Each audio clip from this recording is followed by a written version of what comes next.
Hey everyone! So for quite a while I've been getting requests for a tutorial on how I colour hair, so I finally decided to make one, so hopefully it'll help you guys out.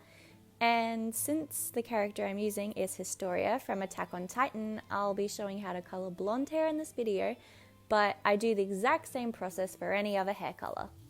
The colours I'll be using are light umber, burnt ochre, dark brown, yellow ochre, cream, sand, and white. So the first thing I do is take a brown pencil, in this case light umber, and outline where the shadows are going to be.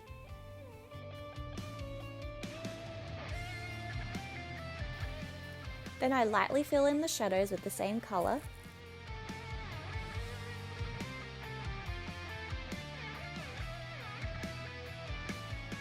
Then I go over the areas where less light would be hitting. So like here, it's further away from the light source, so it would be a bit darker. And I try to make it fade together. You don't want it to look like it has a noticeable line where it's getting darker.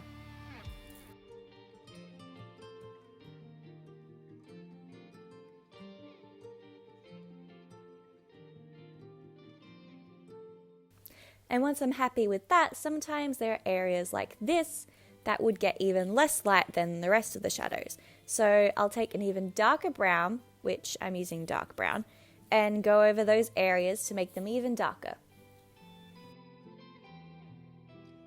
Then I'm going to take sand and solidly colour in all the shadows. And of course, depending on what hair colour you're doing, you can just substitute the colours.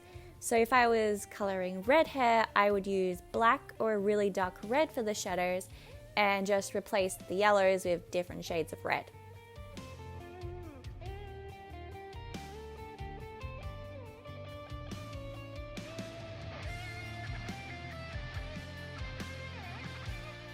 Okay, now that they're all coloured, I'm going to take a yellow ochre and I'm going to kind of sketch out where her parting will be. So naturally go with the lines to figure out where it would be.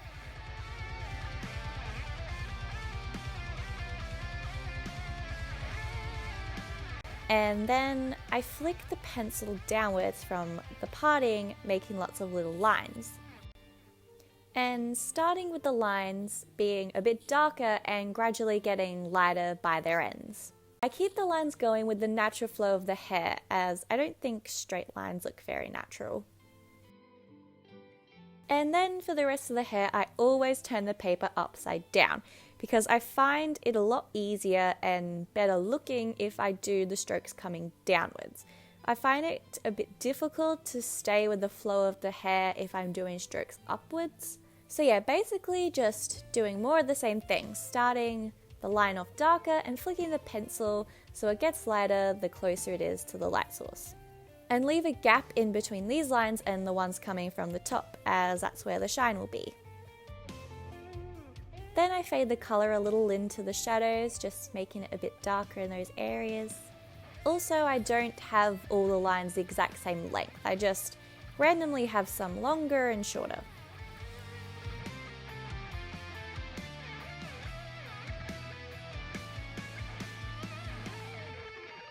Then I go over it again to add in some darker lines.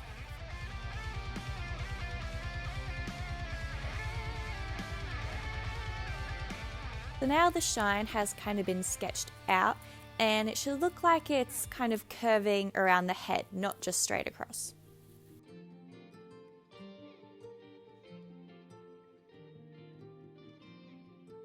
Now I'm going to take sand, the colour I filled in all the shadows with, and basically just do all of that again.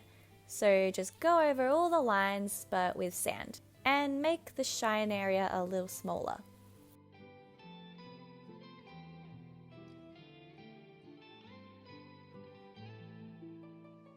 Now with the white pencil, I'm going to go over the shine to blend it all together with the yellow. Then I take my lightest yellow, cream, and go over the shine.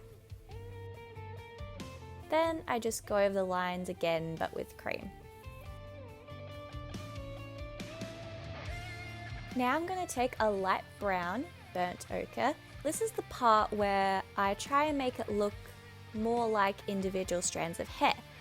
And also when it's most important to make sure your pencil is as sharp as possible. As soon as it gets a bit blunt, sharpen it, because we want really thin lines.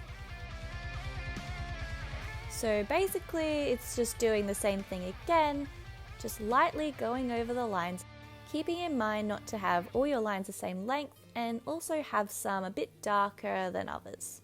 There's no exact way to do it, just go with what you think looks good. And have where the roots start a bit darker.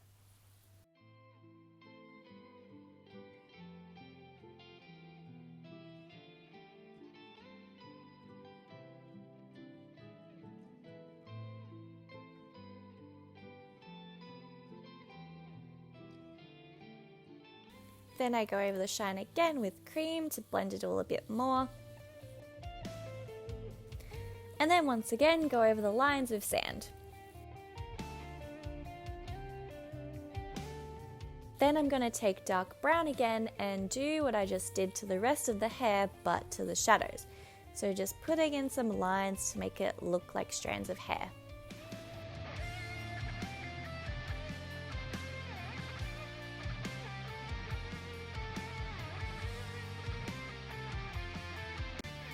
And that's basically it, just a whole lot of layering and building up colours. And I've just realised I've completely forgot about this bit of hair, so I'm going to quickly do that and finish up the rest of the drawing in time lapse.